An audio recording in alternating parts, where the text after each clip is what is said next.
Mga kalapatids, ito yung loft natin. Wala nang laman dito. Ito lang may laman. Pero ang laman yan, 20. So panoorin nyo yung video na to mga kalapatids kung paano ba ginagawa ko dito. Kasi kung wala kang space, malamang makatulong sa iyo to.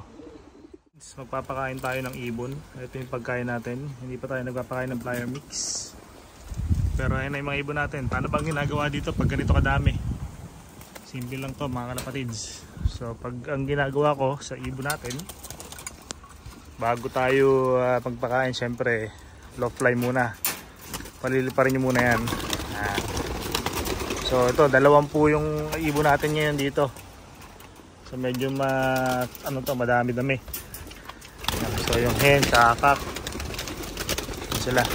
Ayan. So ngayon habang lumilipad, isa-set up natin yung pakainan para hindi tayo mahirapan mamaya. So ganyan lang yung ginagawa ko. Ayan, setup. Kasi yung loft natin kakaiba, diba? So ayan, setup natin to. Malinis yan kasi nilinis ko kanina. Ayan. So puro convertible tong loft natin. So ayan, didikit ko tong pinto para hindi ko malas mamaya pagka kumakain sila, baka mapitik. Ayan sa taas. Pakita ko, sandali lang. So ayan, convertible yan loft natin eh. So ayan.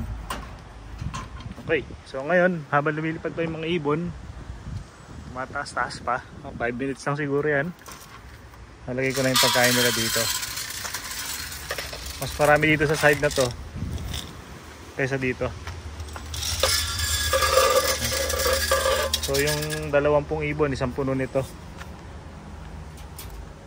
Tapos ayan, kabit lang. Ganito lang ginagawa natin para walang stress. Tignan nyo kung gaano kabilis lang ito. Ito lang yung buong natin, buong trabaho sa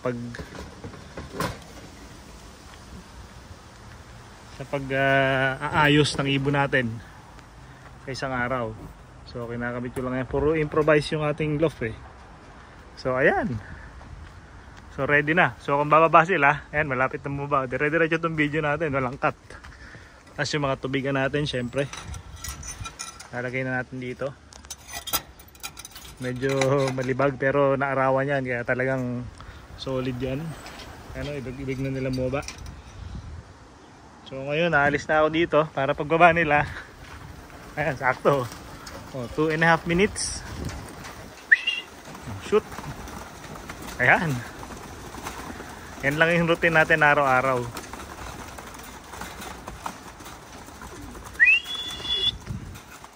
Iba nga, nahuhulog pa eh.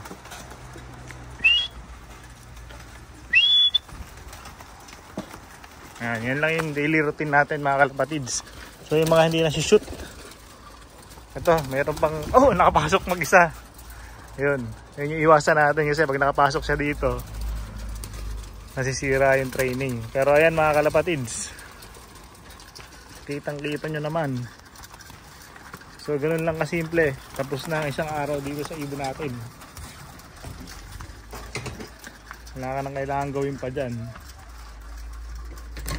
So ang gagawin ko na lang mamaya dyan, syempre ito, magpapainom. So breeder yan eh, uho yan. So ayan, ganyan lang mga kalapatids yung ginagawa natin. So usually kakain yan ng mga 1 minute. Tapos iinom na. So ayan. Pero isa nauuhaw na, hindi na siya nakakain. Pero mga kalapatids, less than 10 minutes ang ibon natin ay nakalipad, nakapasok. So wala nang kailangan gawin pa dyan. Okay na yan. Ayan, no? Sabi ko kanina, di ba, mas maraming pagkain dito. Kasi nga pag doon sila maraming pagkain, natatapon. Kasi doon sila lumalanding. So nauubos agad yung mga nandun, ng mga naunang pumapasok. Kung sakasakali yung mga hindi sila sabay-sabay makapasok. So ganun yung nangyayari. So ayan, nauuhaw na sila mga kalapatids. Ikukuha ko na ng tubig. Ayan, tapos na. Ayan. So tubig na lang yung kulang. Okay na, solve na yung mga ibon. Tapos ang laban. Ayan, on na yan.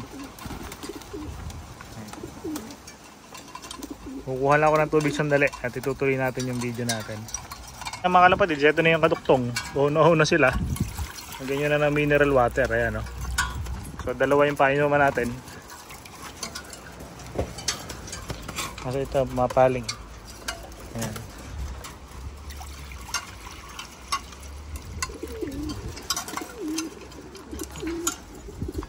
Daming laman, no?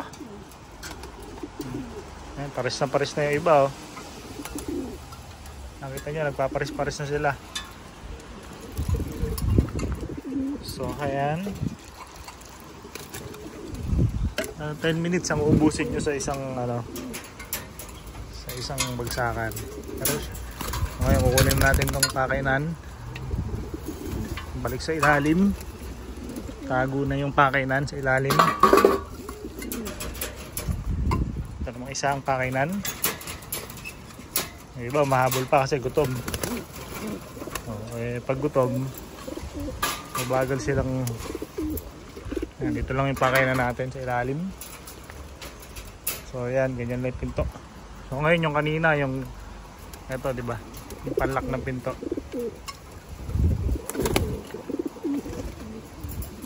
So ganito lang kasimple ang loft ni Jello. So ngayon, sabi ko nga sa inyo kanina, sineseparate na natin yung mga ibon natin.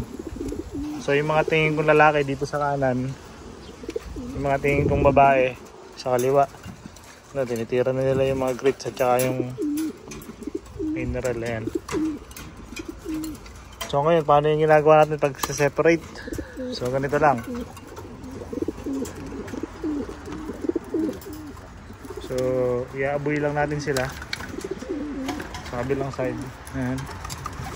So, yung alam nating hen, okay na. Kuha na natin. Ayan. So, yung tingin nating mga hen, yung mga akala nating hen. Ayan. So, ayan, nashoot sila lahat. Ito, mukhang hen tingin ko dyan. So, ito rin. Ayan. Sino pa? Ayan, si 62, siguradong hen yan. So, ito yung mga tingin ko hen. Pero mukhang hindi pa. Tapos ito naman sa side na to. Itong dalawa na to, ayan. So ngayon medyo mahirap kasi isang kamay lang yung gamit natin. Ito, ayan, hen yan. Ayan yung dalawa. So ayan, dalawang hen. Oops. Ayan, hindi yun hen. Ito si 62 hen to. Yan yung mga tingin ko hens eh. Tsaka ito pala, ayan pala hen yan, checkered. Tapos sino pa ang hen sa inyo? Ito may puti, tingin ko hen to. Ayan, so ganyan lang para hindi sila mabulabog masyado. Ayan. Ito yung pinakamabait natin. Ayan, tingin ko hen yan eh. Ayan. So, ganun lang mga kalapatids. Mahirap lang ilipat kasi isang kamay lang yung gamit ko. Pero ayan, meron tayong nakalusot na kak, itong mili. So ngayon, pag ganitong sobra, mano-mano. Ayan, mano-mano na lang to para hindi sila magulo. Ayan. So ayan, mano-mano. Shoot nyo, dahan-dahan lang. Ganito lang pagbababa para hindi magulat. Yun, swabe. So ayan mga kalapatids. Ito yung mga hula ko babae. At ito naman yung mga hula ko lalaki. Pero ayan o, kita naman lalaki. So ayan, inabot tayo ng halos 10 minutes sa video. Ayan, nasiwanan na natin sila. Ayan na ang isang araw sa ating loft.